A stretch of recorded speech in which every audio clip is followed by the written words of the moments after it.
Bonjour, donc on est le 11 mai 2018. Il a fait très bon dans ma région, comme d'habitude. Bon, ces temps-ci, il commence à faire de plus en plus meilleur. Et bon, il faut en profiter du soleil. Voilà. Ici, je vais parler un petit peu du ce qu'on appelle le degré. Le degré. Les unités, les unités, bon, les unités de degré. Degré. Bon, je ne sais pas par où commencer parce que c'est vrai que bon, quand on le définit tout court, c'est assez simple. Mais pour ceux qui ont dû définir ça, bon, c'était un petit peu, franchement, beaucoup embêtant. Euh, pour plusieurs raisons. Bon, mais avant de parler de tout ça, je peux vous exprimer une chose, c'est que on parle souvent de l'espace-temps. Ouais, hein, assez souvent on entend espace-temps. Je suis tout à fait d'accord, oui, parce qu'on peut définir, bon, une ligne qui a une dimension, une ligne a une dimension 1, le plan qui est à dimension 2, et bien sûr l'espace qui est à dimension 3. C'est-à-dire, voilà, peut être défini par trois directions perpendiculaires. Là, deux directions perpendiculaires, et là, une seule direction suffit. Donc, quand on a la 1D, hein, la 1D, ben, c'est sur une droite. La 1D existe que sur une droite. La 2D existe sur un plan quelconque, peu importe la direction du plan, ça on s'en fout.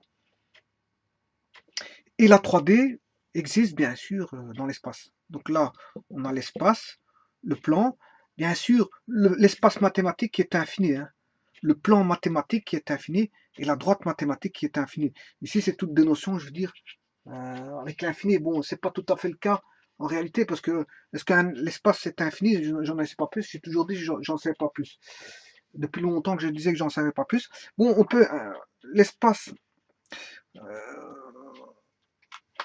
Bon, l'espace a-t-il un temps? Est-ce que l'espace a un temps? Mais quand on voit un objet qui est créé dans l'espace, on peut se dire quand est-ce qu'il a été créé. Ça, c'est la question des êtres humains. Hein. Le quand euh, n'a de sens que pour l'être humain qui pense le quand. Hein. L'être humain est le seul être sensé qui est capable de penser le quand. Un chien ne pensera jamais le quand ça a été, quand les astres ont été créés. Voilà. Donc en fait sur Terre on a des êtres doués d'intelligence qui sont les êtres humains et qui donnent un sens à beaucoup de choses, hein, mais qui pensent. Quand est-ce que je veux dire les astres ont été créés? Chose qu'un animal ne se posera jamais comme question. Donc la question philosophique du temps importe à qui? À l'être humain, uniquement à l'être humain. Mais l'espace vit dans le temps, dans un temps bien défini. Mais lui, il s'en fout quand l'espace il se crée. Bon, il se terminera peut-être un jour, mais il s'est créé un jour, il se terminera peut-être un jour, j'en sais pas plus. Voilà, mais ce qui veut dire, si ça a été créé, c'est qu'il existait un temps T1 de création, peut-être qu'il y aurait un temps T2 de destruction. Voilà, j'en sais pas plus. Voilà. Bon, mais en tout cas, on associe souvent, assez souvent, l'espace au temps. Hein, et on décrit pas mal de choses dans cet univers espace-temps. Mais ce que on comprend moins, c'est pourquoi on ne parle pas, puisque un plan, dans un plan, ici j'ai pris l'espace, hein, x, y, z, ceci est l'espace. Mais si je réduis à 2D, l'espace est à 3D, si je réduis à deux dimensions, 2D, euh, si je réduis à 2D,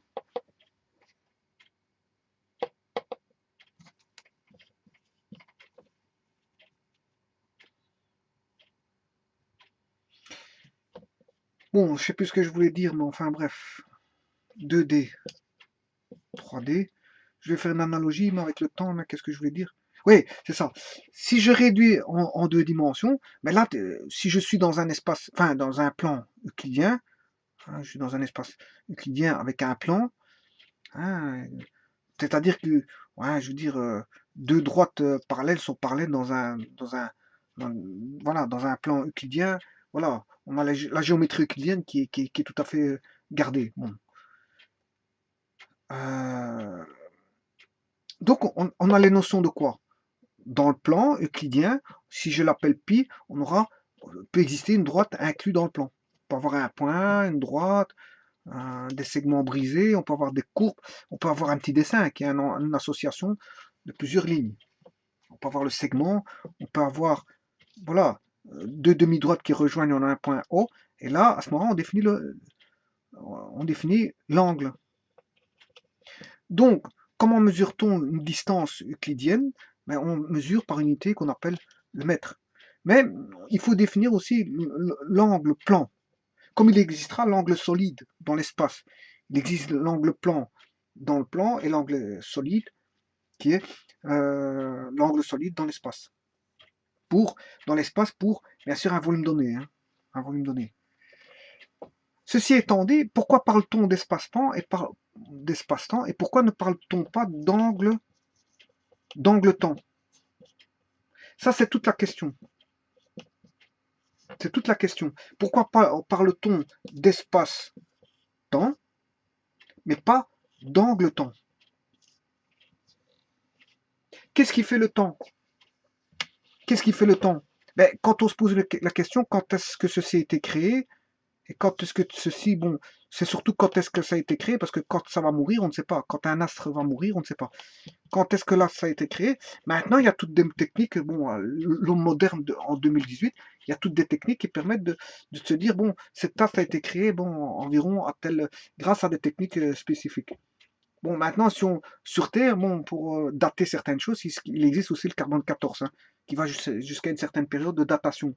Mais maintenant, dans l'espace, on sait voir, hein, on sait aller voir des choses très, très éloignées et de donner des dates de création de certains astres. Et de l'univers aussi. Voilà. Mais jusque-là, on peut se poser la question, quand est-ce que ça a été créé? Qu'est-ce qui va se poser ça? Bien sûr, c'est l'être humain. Personne d'autre. Donc il n'y a que l'être humain capable de se poser la question, quand est-ce que ça a été créé? Bon, mais la meilleure chose, quand est-ce que ça a été créé, ça veut dire qu'il a commencé à un certain temps. Il y a eu un début de temps. Voilà, il y a eu un début de temps. Mais la meilleure chose pour calculer le temps, pour le compter, on ne le calcule pas, le temps se compte, hein, c'est de décomposer en parties égales. En parties égales, et de se dire, définir toutes des parties, je veux dire, des petites parties. Que ce soit en électronique, c'est comme ça aussi, un signal, pour créer le temps d'un signal, ben, je veux dire, on le décompose. On crée ce qu'on appelle une base de temps. Une base de temps. Voilà. On crée une base de temps et à partir de cette base de temps, on peut se dire, bon, ça c'est autant de fois la base de temps. Voilà. Donc on crée un temps. Donc créer un temps, c'est tout simplement créer un comptage, 1, 2, régulier, 1, 2, 3, 4, 5, 6. Voilà, c'est rythmé, c'est créer un rythme comme dans la musique. 1, 2, 1, 2, 1, mais régulier, c'est créer un rythme régulier. Voilà. Et si on sait décomposer ces parties-là, ben c'est ce qui se passe en musique d'ailleurs. Hein. En musique, on crée la noire, par exemple, on crée la noire qui est, je veux dire, un temps, et on peut créer, je veux dire, une décomposition du temps par des battements, c'est-à-dire des demi-croches, enfin des doubles croches, je m'excuse, des doubles croches, des triolets, etc., etc. Là, on décomposera en un tiers chacune des voilà, un tiers, un tiers, un tiers, un tiers. Là, un demi, un demi. Voilà. Donc, connaissant la battue du temps, mais je sais décomposer en battements. Donc, voilà. Et bien, le temps, c'est pareil. C'est pareil.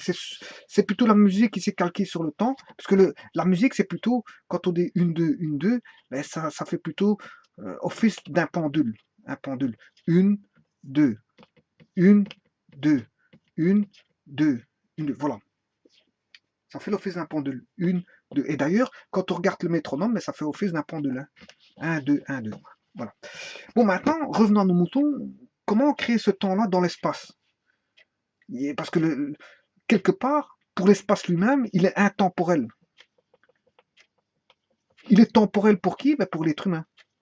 Pour celui qui s'intéresse à donner un sens au temps. Il est temporel pour l'être humain qui se pose des questions et qui veut créer un temps. Bon. Alors maintenant, quelque part, quand on regarde bien l'espace a bien fait les choses. L'espace a bien fait les choses. Pourquoi? Parce que l'espace a créé son propre temps. Comment? Ben,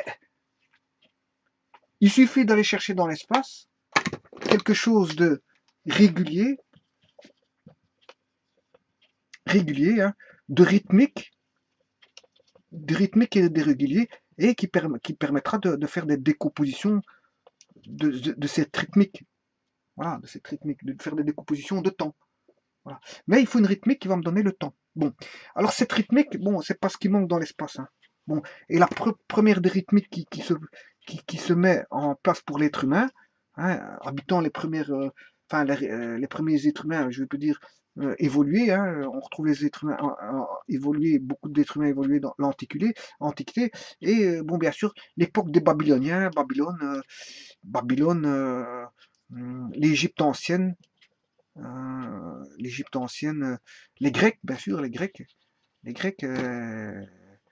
euh, les Sumériens, les Babyloniens, les, bien sûr, il y a d'autres civilisations, il n'y a pas que civilisations, on en oublie aussi. Hein. Il y a la civilisation chinoise, la civilisation des Incas, les Incas. Bon, il y a eu plein de civilisations qui ont donné pas mal de choses. Bon, les Sumériens, les Arabes, bien sûr, les Arabes, euh, bon, on retrouve beaucoup de civilisations qui ont qui se sont posées toutes ces questions-là. Je veux dire, comment créer un temps qui a un sens pour l'être humain. Eh bien, l'être humain, il se positionne dans une certaine contrée, et en fait, il est sur une planète qu'on appelle la planète Terre. Et cette Terre, bon, le jour, il va travailler, ou il commerce, bon, il travaille il va travailler, il va construire des bateaux. Hein, si je me porte dans l'époque de l'Antiquité, il va faire ses champs, il va faire ses champs, il est agriculteur. Bon, ils ont une activité économique aussi à ce moment-là, pas comme celle de maintenant, les activités économiques qu'on retrouve maintenant, mais ils avaient une activité économique. On pouvait calculer, je veux dire, enfin, travailler dans l'agriculture, travailler, élever des bovins, voilà, du cheptel, de tout ce qu'on veut, hein, fabriquer des bateaux, fabriquer de l'armement, etc., des chars. Il existait déjà les chars, hein. Les chars existaient déjà à cette époque-là. Bon, il y avait les chevaux tirés, bien sûr, les chars tirés par des chevaux, hein. Les chars, voilà, il y avait les bateaux, etc., etc. Bon, ils naviguaient, faut pas croire qu'ils bon, ils faisaient rien, hein. Ils allaient en mer pêcher du poisson, etc., tralala, tralala. Bon, ils étaient déjà quand même, dire, quand même une société très développée. Et bon, bien sûr, c'est là que l'Antiquité a commencé à donner les grands philosophes et les grands physiciens et mathématiciens qui commençaient à sortir, je veux dire, de leur ornière pour justement commencer à entrevoir le monde qui les entourait. Et le monde qui les entourait, ben, c'était quoi? Ben, quand ils allaient travailler la journée, ben, c'était la journée, hein, on avait des éclaircies. Enfin, il peut y avoir du mauvais temps, c'est pas ça que je veux dire, mais il y avait le soleil qui tapait, généralement, bon, surtout dans ces contrées-là. Hein, je veux dire, le soleil tapait en journée, mais la nuit, il fallait aller dormir, ben, c'était nuit, il faisait noir. Et quand il faisait noir, bon, on voit apparaître les astres. Voilà. Et c'est là que certaines personnes qui s'intéressaient plus à d'autres, au monde céleste, qui étaient des astronomes, hein, des astronomes à cette époque-là, qui commençaient à entrevoir, je veux dire, faire l'étude au travers, bien sûr, des mathématiques, du monde céleste. Bon. Et là, ils se rendent compte qu'il y a quelque chose qui tourne. Bon, qu'est-ce qui tourne? Quand vous avez un mouvement relatif, hein, vous êtes, je sais pas moi, dans un train. Quand vous êtes dans un train, ben, si le train, si vous voyez l'extérieur qui bouge, ben vous savez que l'extérieur ne bouge pas. L'extérieur ne bouge pas, l'extérieur est fixe. Hein. Parce qu'on sait bien que le sol ne va pas bouger. Hein. Si l'extérieur se met à bouger, c'est qu'en fait on est en mouvement, le train se met en mouvement par rapport à l'extérieur. Donc on voit l'extérieur bouger. Voilà. Mais maintenant, ce mouvement relatif, bon, il est facile quand on est dans un train, parce que bon, à l'extérieur, on sait bien que c'est fixe. Mais si on est dans un monde où on ne sait pas qui peut être, je veux dire, mouvant, si c'est l'extérieur ou l'intérieur, hein, du mobile, eh bien, le mouvement relatif, il est impossible de dire, bon, si c'est l'extérieur qui bouge ou l'intérieur. On ne saura jamais. Voilà. Et eux, ils étaient confrontés un petit peu à ça. Les premiers êtres humains, c'est de se dire, bon, est-ce que c'est le mouvement céleste qui tourne ou c'est la Terre qui tourne? Bon. Hein, ou c'est les deux qui tournent? Voilà. Est-ce que c'est la Terre qui tourne ou le mouvement céleste? Voilà. Mais en tout cas, si une rotation, c'est déjà ça. Une rotation, ben, si on voit un astre qui est là, et puis qu'après, ce même astre-là, on le voit plus tard, à un moment donné plus tard, puis on le voit encore à un moment donné plus tard, et les années passant, cet astre-là revient cycliquement, de manière cyclique. Voilà. Là, on peut se dire qu'il y a ce qu'on appelle une rotation. De quoi? Est-ce que c'est le monde céleste extérieur qui tourne ou c'est la Terre qui tourne? Ça, on n'en sait pas plus. À ce moment-là, ils n'en savaient pas plus. Voilà. Bon, en tout cas, il y a une rotation et voilà qu'on peut commencer à rythmer les choses. Rythmer les choses. Rythmer les choses, c'est de se créer un temps, en fait. On peut commencer à créer un temps. Voilà. On peut créer un temps. Donc, ici, grâce à l'espace, on a une horloge. L'espace a pensé à une horloge. Donc, bien qu'on soit dans l'intemporel, il n'y a pas de temps dans l'espace parce qu'on ne sait pas quand est-ce que, je veux dire, voilà, quand on est dans l'espace, on n'a pas trop de notion de temps. Voilà, si vous prenez un vaisseau spatial, allez dans l'espace, vous verrez que la notion du temps est complètement, je veux dire, on est complètement perdu dans l'espace, au niveau du temps. Donc pour ça, qu'est-ce qu'il faut? Ben, il faut euh, un, un chronomètre. Un chronomètre. Et le meilleur chronomètre, bon, quand on se retrouve sur Terre, le meilleur chronomètre, hein, quand on n'est pas dans un vaisseau spatial, bien sûr, quand on est sur Terre, le meilleur chrono, ben, c'est la rotation cyclique. Maintenant qu'on sait que c'était pas le cas auparavant, que la Terre tourne autour du Soleil, voilà, de manière elliptique, bien sûr, Bien sûr, on a une rotation de la Terre sur elle-même, et on a une petite ondulation qui se fait, bien sûr, de ceci, de l'axe ici polaire. Il y a une rotation qui fait une ondulation, mais qui est toujours, je veux dire, voilà, qu'on appelle, je sais plus comment on appelle ça.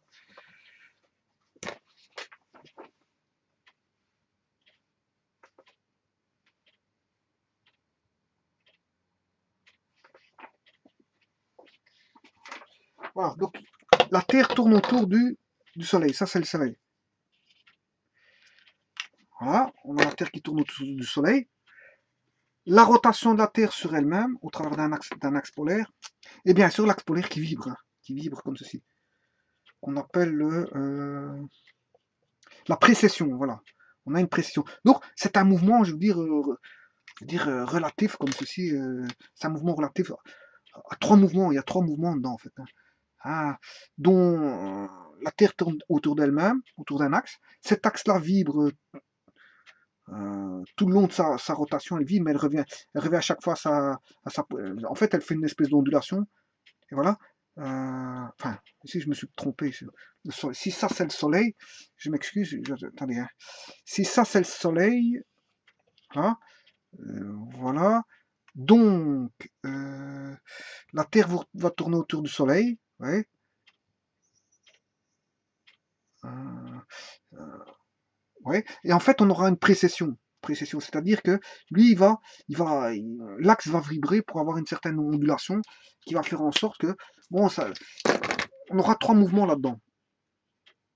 Trois mouvements, dont le plus principal, c'est la Terre qui tourne autour d'elle-même et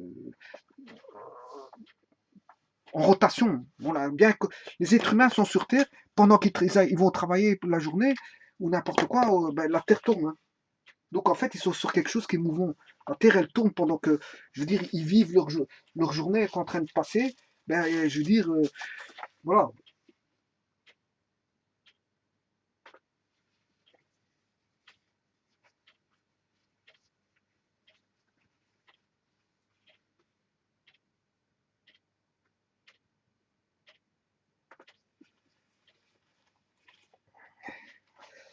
Donc pendant que la journée est en train de passer,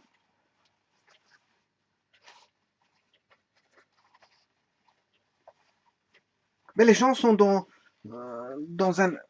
sur une Terre qui tourne. Sur une Terre qui tourne.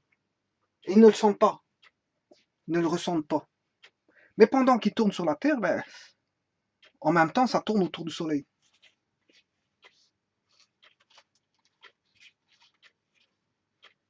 Et donc, ayant un mouvement rythmique qui est rythmé comme ceci, on peut créer un temps, puisqu'on a une horloge artificielle, je m'excuse, une horloge naturelle justement. C'est une horloge naturelle, pas artificielle. Parce qu'elle provient de la nature, donc elle provient de l'espace. On a une horloge, on peut créer une horloge. Voilà. Donc on peut créer un temps, on peut se créer un temps et se dire, bon, comment ça compter, faire un comptage.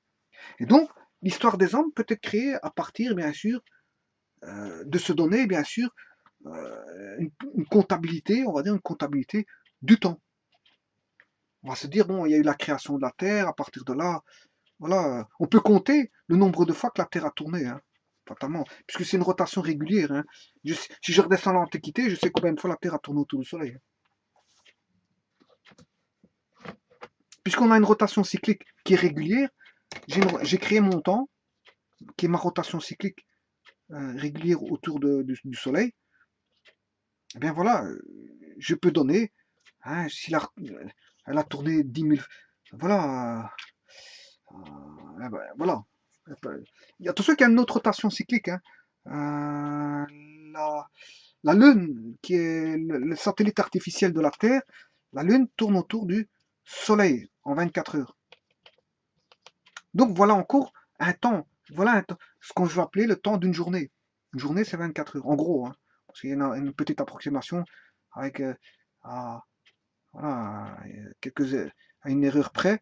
Mais on tourne autour de, voilà, de la Terre en 24 jours. Donc, 24 jours, je peux comptabiliser les petits temps. Les petits temps, je peux les comptabiliser. Pour les journées quotidiennes, ben, dans 3 jours, vous aurez rendez-vous chez quelqu'un. Vous aurez rendez-vous, je sais pas moi, vous aurez rendez-vous chez le dentiste. Vous allez avoir rendez-vous dans 5 jours, vous allez avoir rendez-vous je sais pas, chez un ami. Dans 5 jours, vous avez rendez-vous je veux dire, chez un, je sais pas moi, on peut avoir des rendez-vous à des petits délais. Voilà, 2 jours, 3 jours. Maintenant, on décompose en mois, bon, si les délais sont déjà un peu plus longs. Voilà. Et dans l'histoire de l'humanité, ben, on va décomposer, bien sûr pour l'histoire d'un être humain, son histoire, son historique, ben, il va se comptabiliser en années. Et pour l'histoire des civilisations, des êtres humains, l'histoire en général, hein, contemporaine, l'histoire, je sais pas moi, eh bien là, ça va se décomposer en centaines d'années, c'est-à-dire en siècles. Oui. Donc plus c'est grand, plus il faut faire des divisions. Plus le temps devient grand, plus il faut faire des divisions du temps. Voilà. Enfin, plus il faut trouver des grandes divisions. Ben, on aura les millénaires. Hein, plus le temps sera grand, il faudra décomposer en millénaires. Ben, en une plus petite échelle, on aura les centenaires. Hein. Les centenaires, je veux dire des histoires centenaires. Voilà. On aura un centenaire, c'est des siècles, on va décomposer en siècles, en millénaires, si c'est très loin, éloigné au niveau du temps. Donc, vous voyez qu'on peut créer un temps naturel grâce aux satellites artificiels, aux satellites naturels, pardon, satellites naturels, je m'excuse. Donc, le temps est déjà dans l'espace. En fait, il y a des mouvements rythmés dans l'espace, il suffit de les prendre pour comptabiliser le temps. Donc, ça a été donné, il y a une horloge qui existe déjà dans le temps. Tic, tac, tic, tac, tic, tac. Et c'est juste à l'homme de décomposer, je veux dire, son temps, soit millénaire, centenaire, ou voilà, en dizaines d'années, ou en mois, ou en jours, ce qu'il veut. Il a une horloge qui est la Lune, une horloge, on va dire, quotidienne, et une horloge autour du Soleil qui est une horloge annuelle.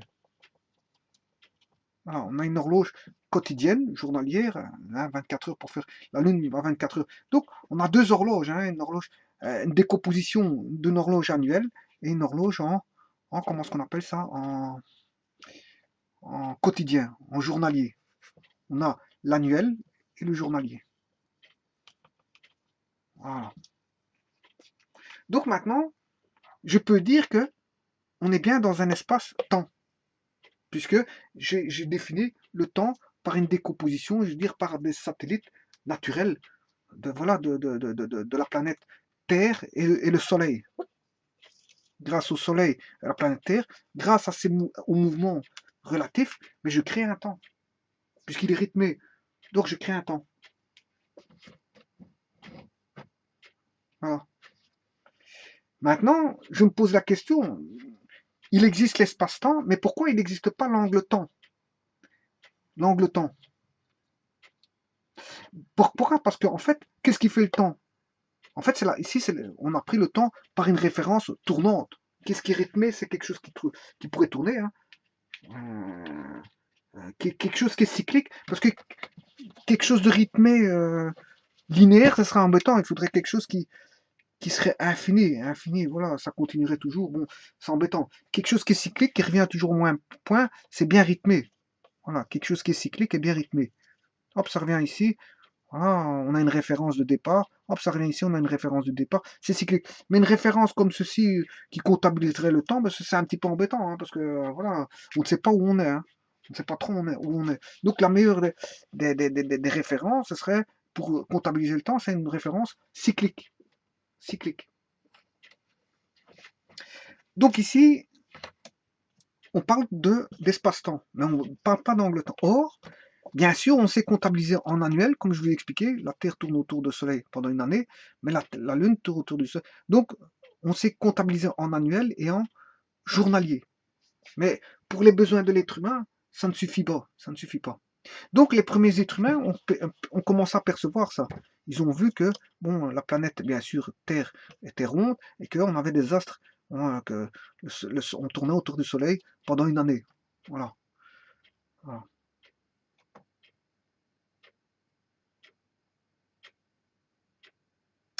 Maintenant, est-ce qu'on aurait pu prendre d'autres astres comme référence? Pourquoi pas? Si je prends un autre astre qui est ici, une étoile, hein, bien connue, je prends une étoile. Mais par rapport à cette étoile, voilà, je la vois. Ici, on va compter 365 jours pour faire le tour du Soleil. Hein. 365 jours pour tourner autour du Soleil. Environ, en gros, parce que bon, c'est vrai qu'avec les approximations, bon, je vais pas mettre les approximations, mais je vais mettre 365 jours. Voilà. Cet astre-là. Bon, ce qui serait bien, c'est de décomposer ce temps. Comme on sait bien que ça fait un cercle. Ça fait un cercle. Mais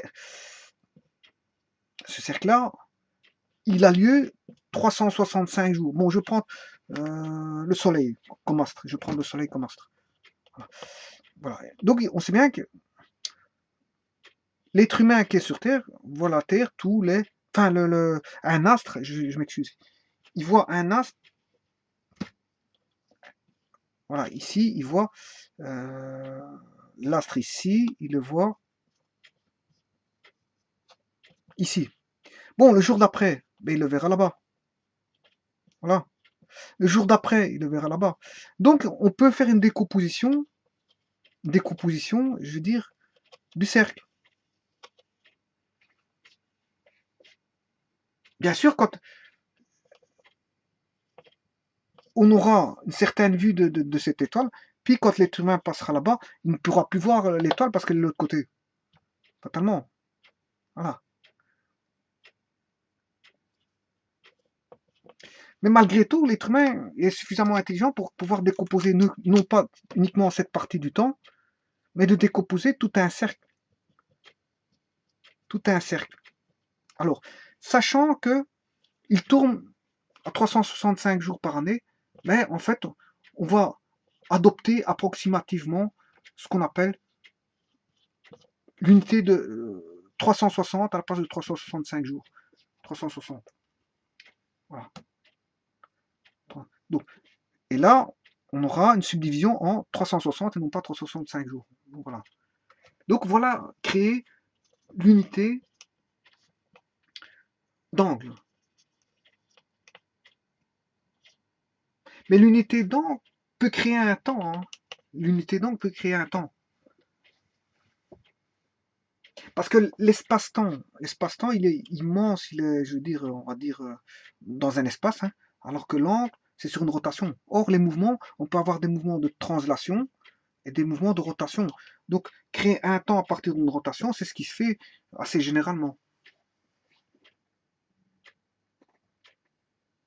Et ce temps-là, créé par rotation, donc par angle, grâce à la rotation d'un angle, va créer un temps. Donc, on peut parler d'angle-temps.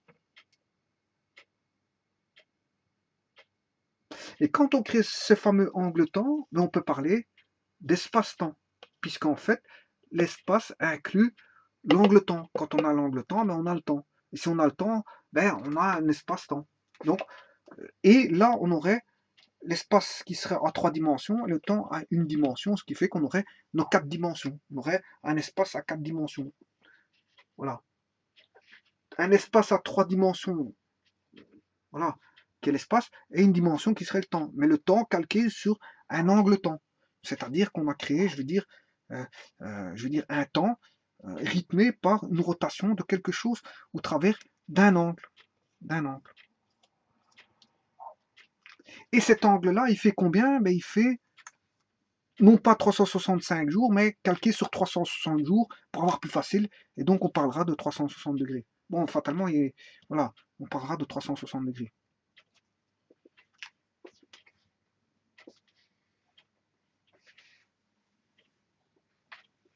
Et là, on va définir justement ce que c'est que le degré. Bon, le degré est généralement représenté par le symbole petit degré, hein, symbole degré comme ceci. Ça, c'est le symbole degré. Hein. Ça, c'est l'unité de degré. Donc, c'est une unité d'angle plan. D'angle plan qui représente 1 degré, représente, vous l'aurez compris, le 360e d'un cercle. Voilà, là, 1 degré. 1 degré, c'est le 360e d'un cercle. Voilà. Donc, le 360e, bien sûr, d'un tour complet d'un cercle. Hein.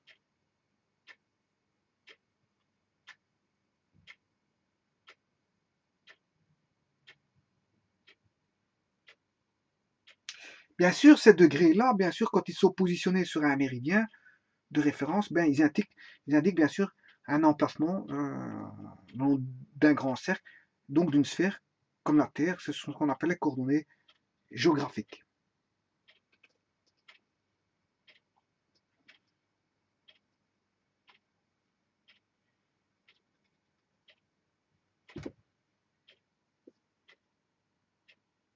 Donc on peut se dire qu'en faisant ça, la Terre tourne d'environ 1 degré autour du Soleil chaque jour, en prenant l'approximation que le rapport entre 365 jours et des flaflops, je ne sais pas combien, quel nombre de jours moyens de la rotation de la Terre, qu'on appelle révolution de la Terre autour du Soleil,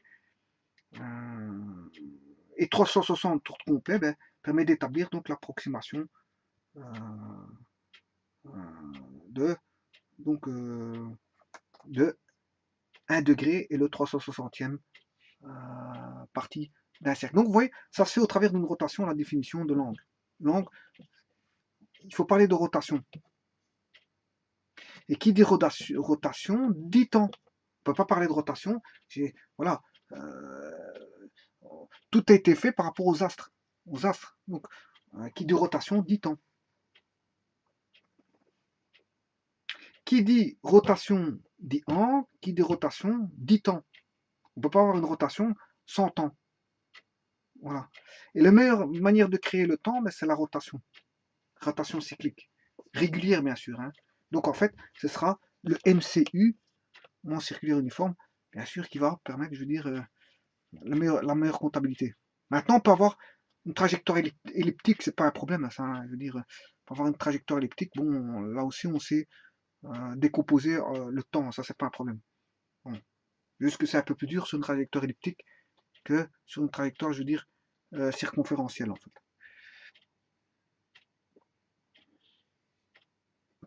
Alors,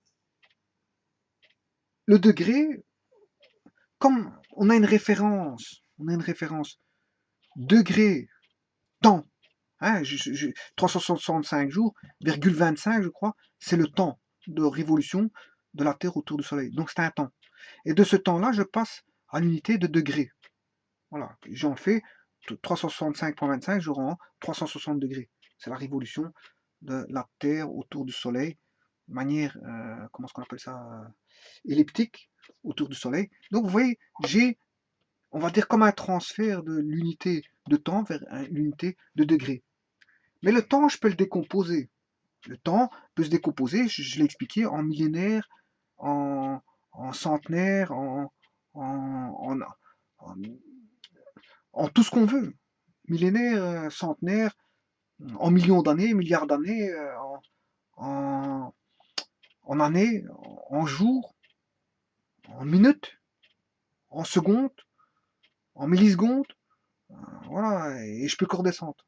Le temps, je peux décomposer en aussi petit soit-il, aussi grand soit-il.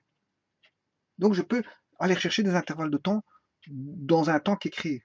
Si j'ai créé une référence de temps, ben, je peux aller chercher ben, tout un cours de l'histoire du temps en un temps donné. Donc je vais chercher un intervalle de temps dans, je veux dire, un comptage de temps. Mais il en est de même pour l'angle. Si on a 360 degrés, je peux, qui fait un cercle, unité, et que 1 degré c'est un 360e de cercle, bon, comme ça provient du temps, c'est une partition, hein, partition, je veux dire, voilà, 1 degré c'est un 360e de cercle, donc je peux décomposer, je veux dire, le degré en unités plus petites. On retrouvera le degré, la minute, la seconde, et encore, on peut encore décomposer en bas, en descendant en cours.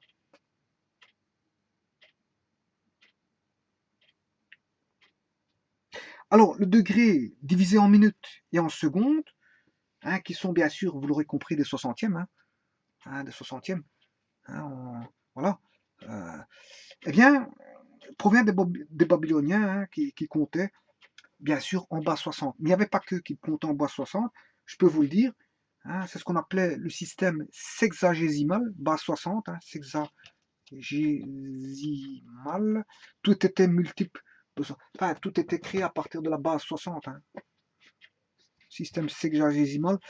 Je crois que les Incas avaient ça, les Chinois, et c'est pas pour rien qu'ils avaient le système sexagésimal, c'est pas pour rien. Il y a de fortes raisons qu'ils avaient le système sexagésimal. Et un des premiers à utiliser, bon, c'est les Babyloniens, donc comme les Chinois, mais quand je vous parle de ça, c'est il y a très très longtemps, donc voilà. Et donc les calendriers, bon, utilisaient déjà le système de base 60, en fonction bien sûr de leur astronomie ou de l'astrologie, ou voilà. Voilà. Donc on avait des, euh, des cycles, des cycles euh, de base 60 correspondant donc à des cycles temporels fondamentaux. Bien sûr, les Perses aussi, bon, les mathématiciens persans ont poursuivi et mesuré les angles célestes et terrestres de la même manière, et la mesure du temps de cette façon, directement issue des angles astronomiques qui en a découlé. Voilà.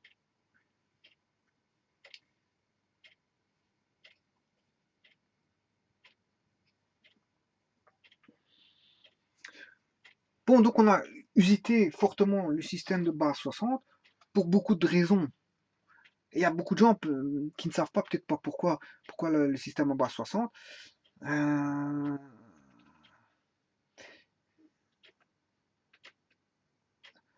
Voilà, par exemple, si je verrais le sextant, mais le sextant, c'est un appareil voilà, de mesure qui était utilisé fortement en mer par, bon, il y a eu le sextant, le vieux sextant et le nouveau sextant, je veux dire, enfin, le nouveau. Il y a eu l'ancien sextant, mais le sextant, déjà, c'est une décomposition en 6 systèmes sexagésimal. Donc, sexagésimal, donc 6, donc 6 parties d'un cercle. Puisque en fait 360 degrés, 360 degrés, si je le divise en 6, 2, 2, si je divise en 6 parties égales, ben, il faut aller chercher un compas pour aller chercher 6 parties égales du cercle. Bon.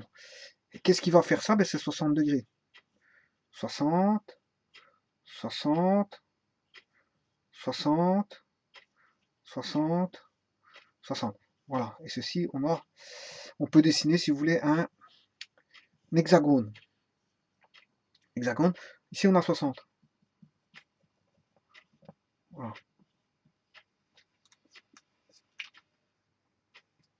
Mais le sextant pouvait aller voir jusqu'à 120. Mais bon, pourquoi sextant divisé par 6.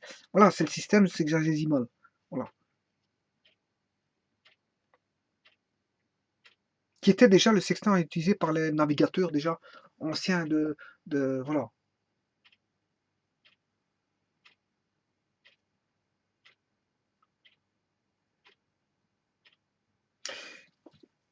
Bon, mais le système 60 de 60 degrés a une particularité, je veux dire, importante. Bon, pourquoi? Parce que donc 360, il est multiple de combien?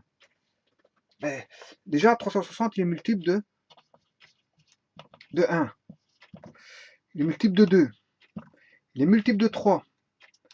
Il est multiple de 360 divisé par 2, ça fait 180, ça fait 4. Il est multiple de 4. Il est multiple de 5. Mais c'est très bien. Hein. C'est un nombre qui est multiple de 1, 2, 3, 4, 5. Et il est multiple de 6 même. Voilà. Bon, pas 7.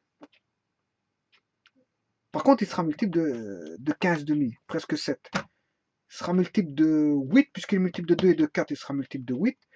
Il sera multiple de 9, voilà, de 10.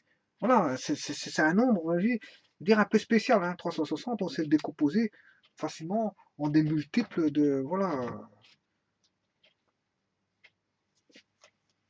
de presque tous les nombres. Hein. Enfin, presque tous les nombres. Je veux dire de 1 jusqu'à, voilà, de 1 jusqu'à 16. Hein.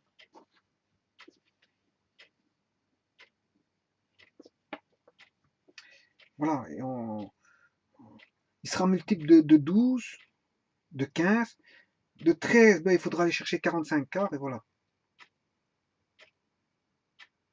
Maintenant, beaucoup de fractions rationnelles, hein, si je veux le multiplier par 360, vont me donner un nombre entier. Ah, si vous prenez par exemple un quart, 15, un quart, 3 dixièmes, un tiers, 3 huitièmes, 2 cinquièmes, 5 douzièmes, etc., etc. Mais je veux dire, vous multipliez par 360, vous allez retomber, faites les calculs, prenez beaucoup de fractions, prenez-en beaucoup, des fractions bien sûr, ce qu'on appelle les fractions irréductibles, hein. Prenez des fractions irréductibles, multipliez par 360, il y a de fortes chances que vous allez tomber sur un nombre entier. Et tout ça fait en sorte que ben, la base 60 est une très bonne base pour le calcul. Pour le calcul et pour le comptage des degrés, du temps et des degrés. C'est pour ça que vous retrouverez les degrés, quand on dit jour, on peut le décomposer en minutes. Un jour, c'est 24 heures. Hein. On peut décomposer un jour en 24 heures. Et que une heure, c'est 60 minutes. Que une minute, c'est 60 secondes. Que voilà. Et là, dans les degrés, c'est la même chose, comme on fait référence au temps indirectement. Hein, c'est la 360e partie d'un cercle. Indirectement, bon, on voit la rotation de la Terre cyclique autour du Soleil. 365, on a attribué 360 à la place de 365. Mais d'office, on aura le degré qui sera décomposable en minutes et la minute en secondes.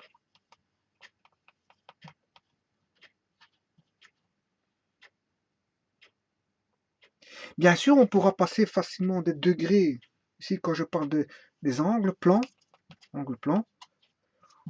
degrés, bien sûr, hein, angle plan en degrés, on pourra passer des degrés, minutes, secondes, qu'on note comme ceci, hein, degrés, minutes, secondes, on pourra passer en degrés décimaux. Degrés décimaux. Voilà. Par exemple,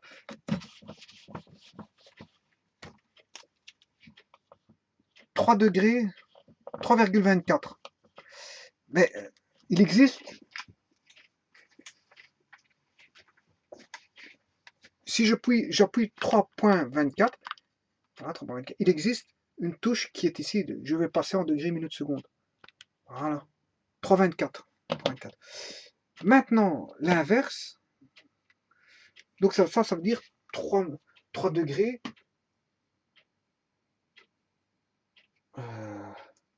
Ouais, j'aurais dû mettre autre chose. Sur 3,24, ça fait 3,24. Je vais mettre 220. Voilà, je vais mettre ceci. Voilà. 3,2245. J'appuie sur la touche degré, minute, seconde qui est ici. Voilà. Ce qui fait.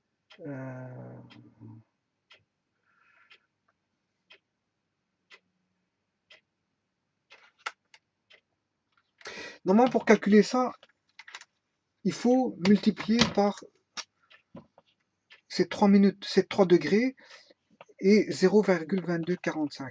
Là, il faut faire x 60. 0,2245 x 60. 13,47. Voilà.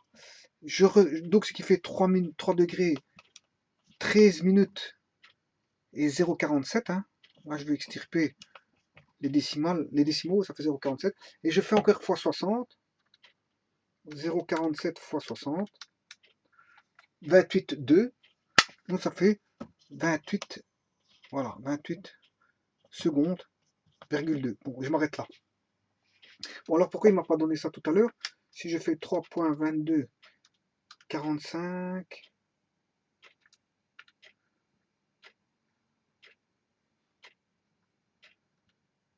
Ah voilà. Ouais. 3,2245. Oui, c'est juste. Hein. Je fais une petite erreur dans tout à l'heure, parce que j'ai 3,2245.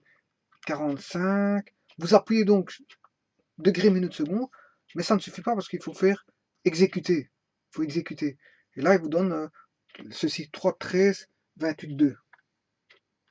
Voilà. Tout à l'heure, c'était pareil. Hein. Quand je mettais 3,24, ben, en fait, ça va être 3 degrés. Je vais chercher 3 degrés 24 centièmes. Ça, c'est des degrés, on va dire, décimaux. Je vais mettre en degrés, minutes, secondes. Shift celui-ci, degrés, minutes, secondes, mais je dois faire exé. Ah, mais il ne l'a pas fait là. 3,24. 3,24. Je retape ceci. Exé. Voilà. 3,14, 24. Là, je suis bon. 3,14 minutes, 24 secondes. Voilà. C'est parce que j'avais mal tapé. Il faut retaper sur exécuter. Une fois que j'ai fait, je tape le nombre décimal, je tape degré, minute, seconde qui est la touche ici. La touche ici. Et ensuite, je dois taper exécuter parce que sinon, il ne va pas l'exécuter. Et en faisant ça, ben, je vais contrôler 0,24 x 60. On a bien 14,4. 14,4.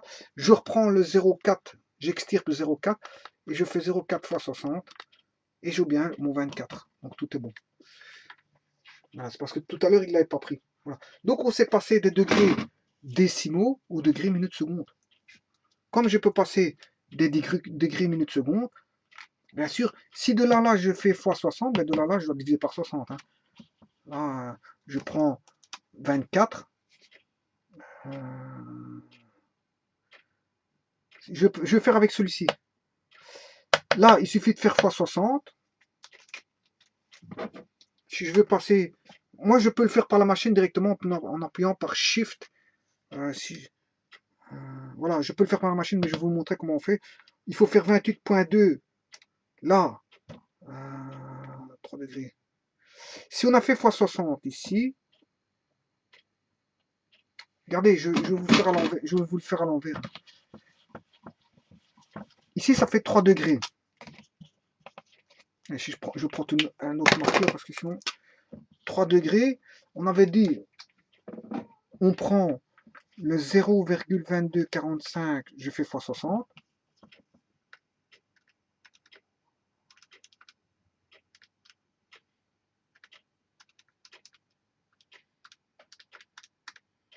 Presque 47. J'enlève le 0,47. Je fais 0,47 x 60.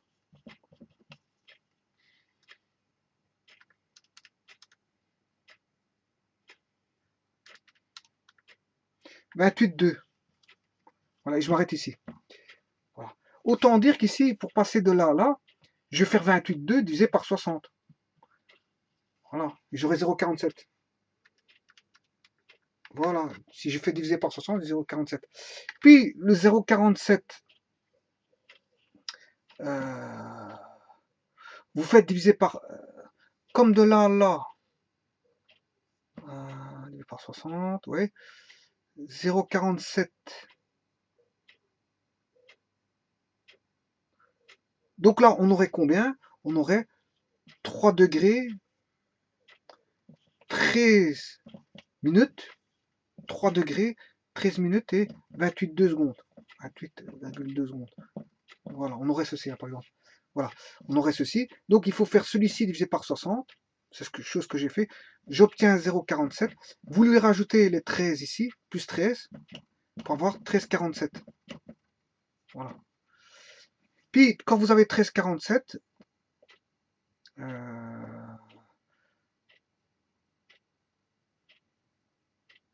non, non, il faut pas additionner 13,47, 13,47, 13,47 divisé par 60, 13,47 divisé par 60. Si, vous prenez, faut lui additionner 13,47, vous faites divisé par 60, 13,47, vous obtenez 16,245 et 22,45, 0,2245, je m'excuse, 0,2245. Et là, vous lui additionnez 3. Une fois que vous avez calculé ça, vous additionnez 3 et vous obtiendrez, voilà, ceci. Bon, ça veut dire que pour passer des degrés décimaux au degré minute seconde, il faut multiplier par 60 et chaque fois extraire la partie entière, si vous voulez. Il faut chaque fois extraire la partie entière. Voilà. Dès le moment où j'ai une partie entière, je l'enlève. Si on devrait faire ça par programmation, on enlève la partie entière et on fait x 60, voilà, et on décortique pour avoir les degrés minutes secondes. Maintenant, le contraire, qu'est-ce qu'on fait? On divise par 60 et on rajoute la partie entière pour obtenir, je veux dire, l'inverse de tout ça qui est les degrés décimaux. Mais attention, sachez qu'il existe une touche de fonction où ils ont programmé ça déjà dans la machine. Hein. Bon, il n'y a pas besoin de programmer ça puisqu'ils l'ont programmé. Et ça, c'est programmable assez facilement.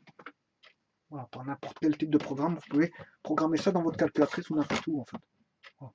Parce que l'algorithme, il est assez simple. Il suffit de diviser par 60 et enlever la partie entière pour aller dans ce sens-là et dans l'autre sens, diviser par 60 et rajouter la partie entière. Voilà, et ça, ce sont les degrés minutes secondes. Voilà.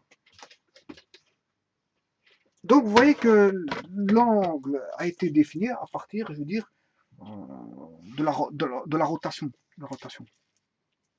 Bon, mais certaines autres personnes disent que les 60 degrés proviennent d'un triangle équilatéral. Hein. Voilà. Voilà, parce que dans un triangle équilatéral, bon, pourquoi ils ont pris les 60 degrés d'un triangle équilatéral? J'en sais pas plus.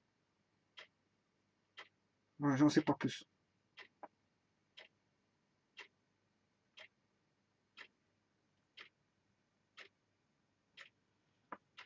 Pourquoi certains disent qu'ils ont pris le triangle équilatéral, j'en sais pas plus. Bon, un triangle équilatéral, je sais pas, hein, on peut tout imaginer. Est-ce que c'est sur base du sextant? J'en sais pas plus. Est-ce que c'est sur base qui voyait, je veux dire, par partie de 60 degrés le mieux possible? J'en sais pas plus non plus. Hein, voilà. Pourquoi 60? Certains ont défini 60 par le triangle équilatéral qu'on retrouve ici. Hein, parce qu'ici, on a 60, là on a 60 et là on a 60.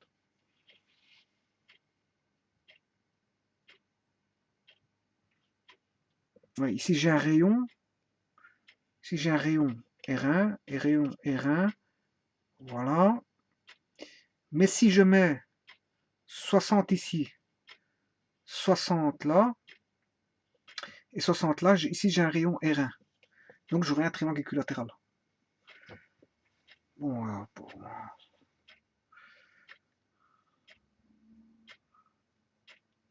et c'est bien fait d'avoir utilisé 60. Hein.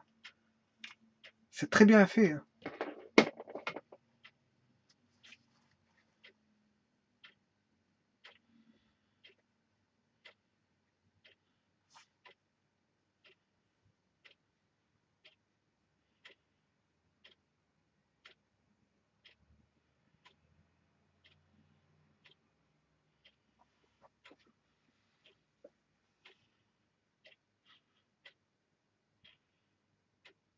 Parce qu'ici, ce qui vaut R1 quand on a 60, c'est la corde.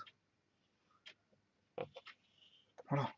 Pas confondre avec le radian ou le radian. Qu'est-ce qui vaut R1? Qu'est-ce qui vaudra R1 pour le radian? C'est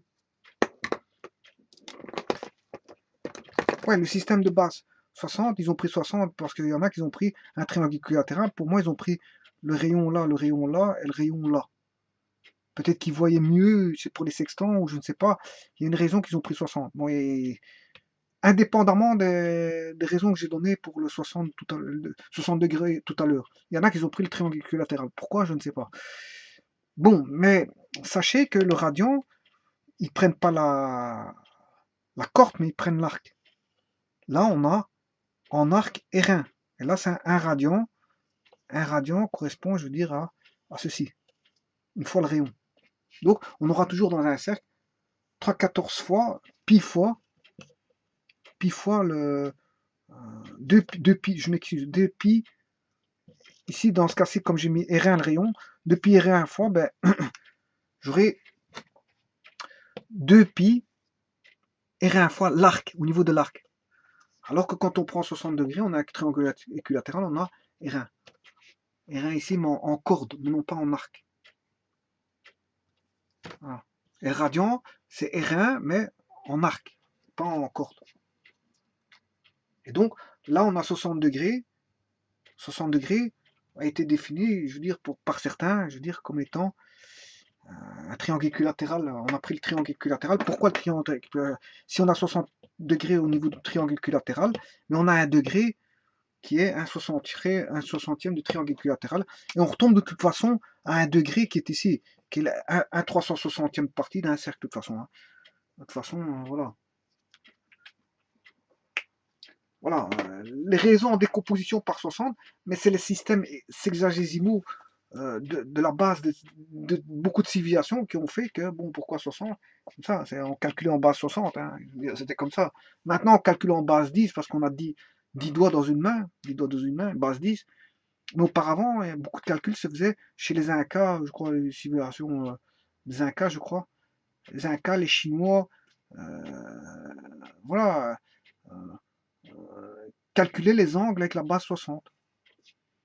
Bien sûr, le calcul général était fait en base 10, hein, je m'excuse. Je crois qu'il calcule en base 10. Par contre, tout ce qui est calendrier, c'était base 60 d'office. Hein.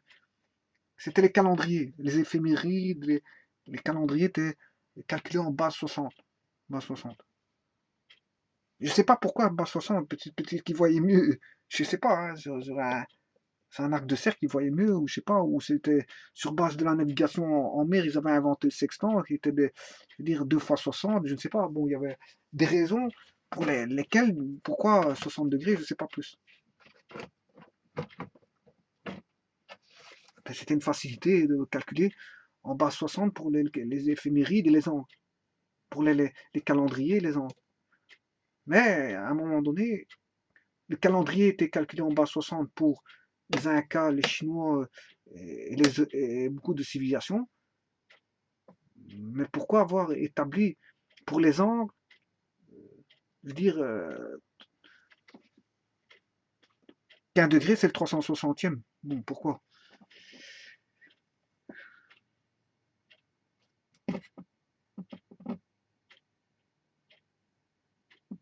Ben ça, bon, voilà.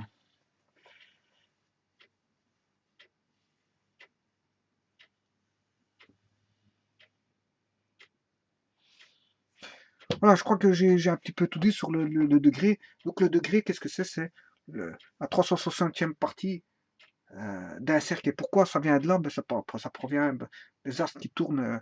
Voilà, les astres qui tournent et qu'on a fait, je veux dire, des décompositions voilà, en 360 parties, qui est la révolution de la Terre autour du Soleil, qui est de 365,25, mais qu'on a pris 360, voilà, et qu'on a défini l'angle en degrés, qui est la 360 partie, je veux dire, de la révolution, je veux dire, au départ, c'était au niveau astronomique, mais après, ça s'est, je veux dire, reflété pour un cercle. Pour un cercle. Parce que c'est vrai que quand on compte les degrés, degrés, je veux dire, quand on regarde par rapport à l'espace, euh, Mais il faut redescendre, bien sûr, les définitions. Tout ce qui est constellation et céleste, il faudrait redéfinir sur un plan avec, bien sûr, comment est-ce qu'on appelle ça, deux demi-droites et un cercle. Et puis, deux demi-droites tout court. Hein. Deux demi-droites. Après, il faut savoir s'extirper du cercle et de se dire, bon, ça fait 45 degrés. 45 degrés, c'est la, on va dire la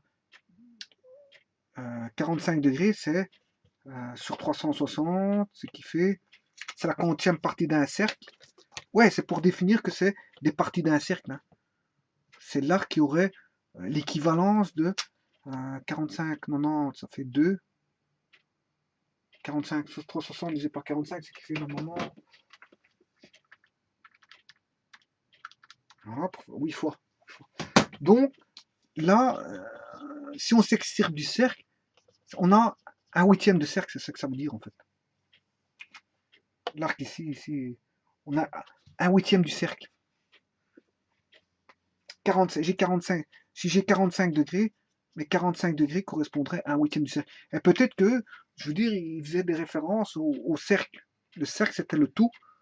Hein, bon, il parlait d'abord de révolution céleste, et puis après, il retombait au cercle du cercle. Après, on extirpait le cercle et on regardait que des arcs. Combien de fois un cercle que ça faisait? Mais ça fait un huitième de cercle. Il parlait peut-être comme ça auparavant, c'est peut-être ça. On a gardé ça comme ça. Hein. Ouais, ça fait. Ouais. D'où les fractions que je vous ai dit tout à l'heure. Hein. En plus, ça marche. Hein, je veux dire. Regardez, si je prends un quart de cercle, 1 divisé par 4 fois 360.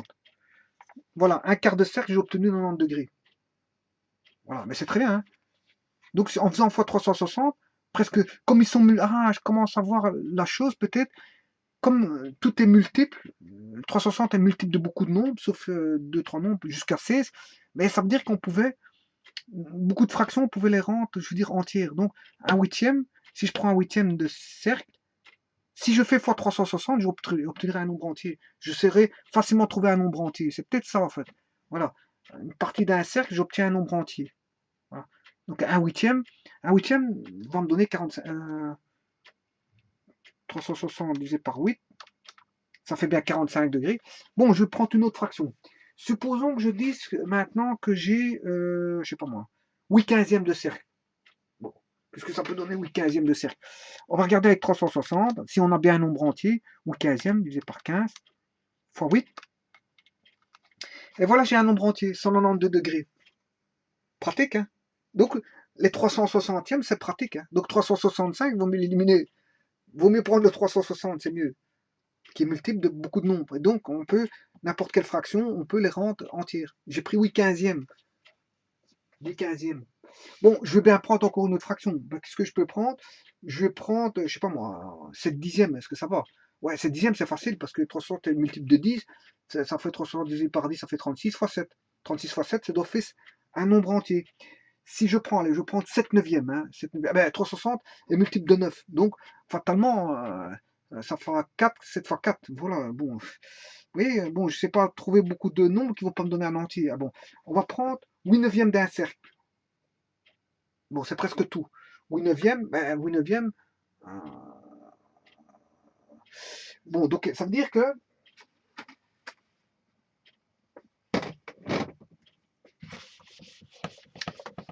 Mais c'est bien ça. Hein.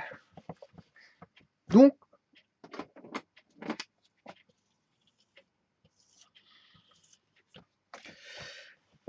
si je divise en deux parties, la première partie et la deuxième partie, donc j'aurai un demi-cercle. L'angle plat, je le mets haut ici, l'angle plat correspond à un demi-cercle. Et le demi-cercle, comme on a défini le cercle entier à 360 degrés, pour des raisons bien spécifiques que je vous ai expliquées depuis tout à l'heure, ben on aura un angle plat qui fait 180 degrés. Bon, si je prends un quart de cercle, si j'ai un angle qui fait ceci, ben on dira qu'on a un quart de cercle. Bon, mais un quart de cercle, ça fait combien de degrés 360 divisé par 4, ce qui fait 90 degrés. Bon, je prends euh, ceci. Là, on a un quart de cercle. Là, j'ai un huitième de cercle. Ben, un huitième de cercle, ça fera 45 degrés. Puisque si un quart de cercle fait 90, l'angle correspondant à un huitième de cercle, là, j'ai un huitième de cercle. Je sais pas si on voit, ouais. Un huitième de cercle, mais un huitième de cercle correspondra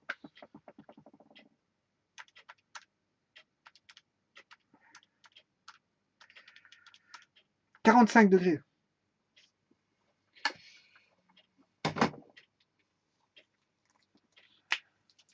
Voilà, donc en fait, les unités d'angle, avant, ils parlaient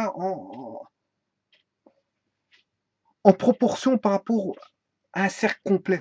Mais au départ, ils avaient, à l'origine même, c'était la révolution de la Terre autour du Soleil. Et voilà, ils ont pris le 360e parce que ça, au niveau calcul, ça permettait d'avoir toutes les fractions, beaucoup de fractions qui devenaient entières. Et ça arrange les choses quand on parle de partie de cercle. Eux, auparavant, ils parlaient en partie de cercle. En partie de cercle. Voilà. Un huitième de cercle, mais correspond à 45 degrés, hein, si je veux mettre en degrés. Donc ils avaient inventé une unité qui était le degré, pour éviter de parler, pour être plus précis, on va dire plus précis, parce que bien sûr, on n'est pas...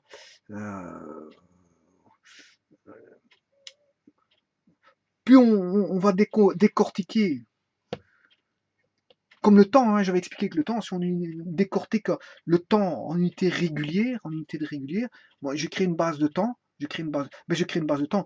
Mais la référence ici de l'angle, c'était par rapport à, comme on a créé une référence de temps pour le temps, mais on crée une référence d'angle pour les angles, une référence d'angle pour les angles, qui sera régulière et qui sera, je veux dire, linéaire, linéaire.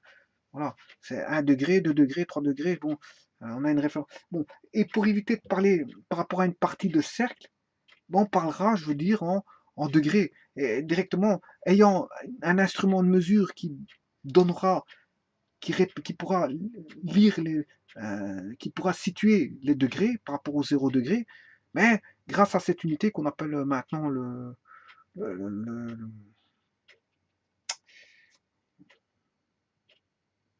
Ouais, soit on pouvait reporter les unités. Si reporter, c'est facile, hein. Bon, reporter, je peux reporter soit avec un compas. Je reporte. On a un huitième de cercle, mais je reporte au huitième de cercle, donc je ferai là. J'ai un quart de cercle, j'ai un quart de cercle, mais je reporte le quart de cercle, donc je reporte. Donc, par des systèmes de report, hein, je peux facilement reporter, je veux dire, des arcs.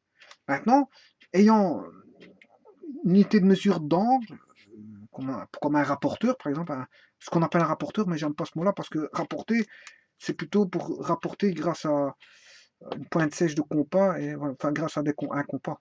Un compas, on peut reporter les mesures avec le compas.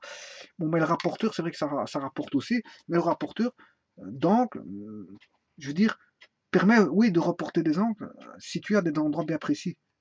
Voilà. Donc, si on a un instrument qui est, je veux dire, qui donne les mesures en angle, je peux reporter facilement cet angle. Si j'ai 45 degrés, je sais où est-ce qu'il est mon 45 degrés. Si j'ai 37 degrés, je sais où est-ce qu'il est mon 37, puisqu'en fait, mon rapporteur par rapport au zéro me donne la situation du 37. Par exemple, si on demande 45 degrés sera un quart de cercle. J'aurai un quart de cercle. C'est comme si j'avais un angle correspondant à un quart de cercle. Mais bien sûr, on parlait voilà, on parlait auparavant en proportion de cercle, mais c'est pas pour autant que j'avais un cercle, hein. L'angle, il restait comme ça. Là, voilà, l'angle, il fait ceci, hein. Voilà, l'angle, il fait ceci. Là, j'ai un huitième de cercle. Là, j'ai un angle plat, et là, j'ai un angle d'un quart de cercle. Voilà. Je suis pas obligé de mettre mon arc. Mon arc, il peut ne pas être là. Voilà. Mais si vous voulez vraiment le dessiner pour bien dire que ça correspond à un quart de cercle, ben, vous reportez, voilà. Voilà. D'où l'écriture des angles qui est ceci. Voilà. Et en plus de ça, on a des angles qui sont, bien sûr, les angles sont basés sur, soit, elles peuvent être positifs, on a des angles orientés, soit positivement. Donc vient là, à ce moment-là, la convention de signe plus ou moins, si on est dans un sens positif ou négatif. Dans un sens, voilà, orienté. Maintenant, il faut savoir aussi qu'on a une congruence d'angle. Hein. Je peux faire autant de fois le tour du cercle, et bon, ça correspondra toujours à une unité de mesure comprise entre 0 et 360. On peut toujours tout se ramener entre 0 et 360 via la congruence. Et ça, j'avais expliqué, il faut aller voir une vidéo sur la congruence. Hein. On pourra dire que 45 est congru à 360 plus 45, ce qui fait 405, je crois. Ouais, 360, 45, ça fait bien 405. Ah, 405. Donc, 45 est congru à 405. Ouais, pourquoi? Parce que 405 se rapporte à l'angle de 45 ici, en situation. Non, c'est juste qu'on a fait un tour en plus, dans le sens positif. Voilà, donc en fait, au niveau de la congruence, on peut, je veux dire, interpréter n'importe quel type d'angle. Si je mets 1 250 000 degrés, je sais retrouver dans le cercle, parce que c'est un nombre de tours bien précis du cercle. Un nombre de tours, ça sous-entend, je veux dire, rotation. Rotation. C'est une rotation d'autant. Donc, voilà. Qui dit rotation dit mouvement, mouvement. Qui dit mouvement dit temps. Dit temps. Voilà. Et indirectement, bien sûr, le temps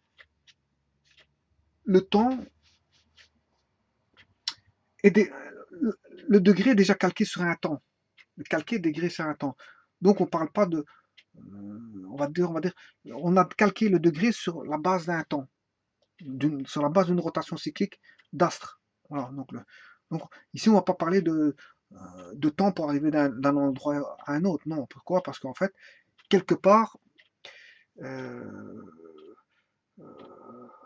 là, si on fait un mouvement de rotation d'une machine, là, enfin, moi, si on voit un MCU, un MCUA ou n'importe quoi, là, il y a de nouveau la notion de temps qui va apparaître, mais un temps, je dirais, extirpé de la notion que j'ai expliquée. Parce que ce que je veux dire par là, c'est qu'il faut bien comprendre ce que je veux dire, c'est que on a calqué le degré sur base d'un temps, voilà, c'est fait, on n'en parle plus, hein, il est basé sur, voilà, on a parlé du degré. Maintenant, il faut parler d'un MCU, MCUA, ben bien sûr, il faut reprendre une référence temps, une nouvelle référence temps qui n'est pas celle, en extirpant celle qu'on a déjà définie auparavant par rapport à, à l'angle. L'angle, les révolutions, temps de révolution, tout ça, c'est extirpé pour donner une unité d'angle. Maintenant, je dois définir le temps. Un temps, un chronomètre pour définir la position d'un mobile, si vous voulez, en MCU, MCUA. Il faut définir un temps. Voilà, pas bien un chrono. Voilà, si je compte 5 secondes, il sera à un certain point, ou il sera peut-être là, suivant la vitesse de rotation angulaire. Voilà, il sera à un point bien précis du cercle. Il est toujours positionné sur le cercle. Et ça, c'est pour les mouvements de rotation. Mais si c'est pas le cas, parce que je suis dans un plan qui a, oui, une congruence, il subit une rotation, mais le temps n'est pas important. Le temps n'est pas important. Le temps n'est pas important. On se dit, bon, on fait une rotation d'un point A, ce qu'on appelle une transformation. Le point A devient le point A', qui est une transformation de rotation. Ouais, mais on s'en fout du temps. Parce que ça nous importe pas, on calcule pas des vitesses et des accélérations. Et voilà, donc on s'en fout du temps ici. On se dit que le point A est devenu A'. Et la notion du temps dans les rotations n'importe pas. On s'en fout. En fait, on est dans l'intemporel. Voilà. Mais quelque part, si on veut bien regarder les choses de près, comme le degré était défini sur base d'un mouvement de, comment est-ce qu'on appelle ça? Le degré était défini sur base de la révolution, je veux dire, de la Terre, approximée à 360 jours, hein, par année. Donc, un degré, c'est un 360e. Si c'est un 360e parcouru, c'est un temps parcouru. Donc, c'est bien un temps. Donc, le degré fait référence quelque part indirectement à un temps cyclique. Ouais, un temps cyclique. Donc, quand je fais une transformation de A vers A', quelque part, il y a caché derrière tout ça un temps. un temps, voilà, il y a un temps caché quelque part, hein. Il y a un temps caché.